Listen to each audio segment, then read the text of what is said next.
So in order to research the book, Barnett Wright's journey back in time to 1963 begins here in the archives of the Birmingham News and the Post-Herald. we started here on January 1, okay, and we went through every one of these.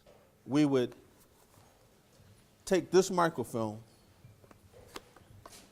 and take it over to this machine, put it on here, and wrap it around. And when it warms up, what you would see was every newspaper article beginning January 1. And one article at a time, this Birmingham News reporter researched page after page, looking back on a time when someone like him would have hardly been covered by the newspaper, much less work for it. What you had to do was you had to pay as much attention to these stories on pages 24 and 25 as you did on page 1, because they would bury a lot of the stories relating to African Americans at that time. Here's one, Negro named postal foreman. Exactly. That's a perfect example, okay? So if you look at what happens here, that story is on page 29, is so far down, okay, you're apt to miss it. And that's a lot of what we went through in order to put that book together. The book looks back 50 years to the Civil Rights Movement, providing a timeline of key events with all the players: Dr. Martin Luther King Jr., Bull Connor, Reverend Fred Shuttlesworth, and more.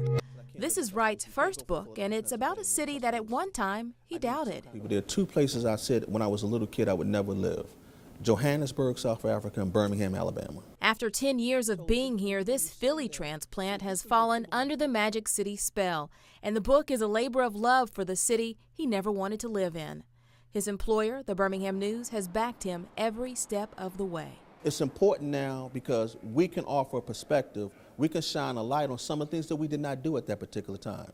We can own up to our responsibility, what we did and did not do at that particular time. The paper has even provided pictures for the book, photos that most eyes have never seen. I've never seen the faces of the people that were here alive, that were fighting the civil rights movement, regardless of their race. Cindy Martin was just a girl growing up in Bessemer at the time. I remember the desegregation of the school systems when I was in middle school. Little did she know the struggle that began then would help open doors in women's rights too. She's now president of the Alabama Media Group, the company that owns the Birmingham News. The book is a very important message, really, that we want to give to the community and to the rest of the country about the importance of the civil rights movement, which climaxed right here in Birmingham, Alabama 50 years ago. Many may not know that the bombing of the 16th Street Baptist Church started with a phone call.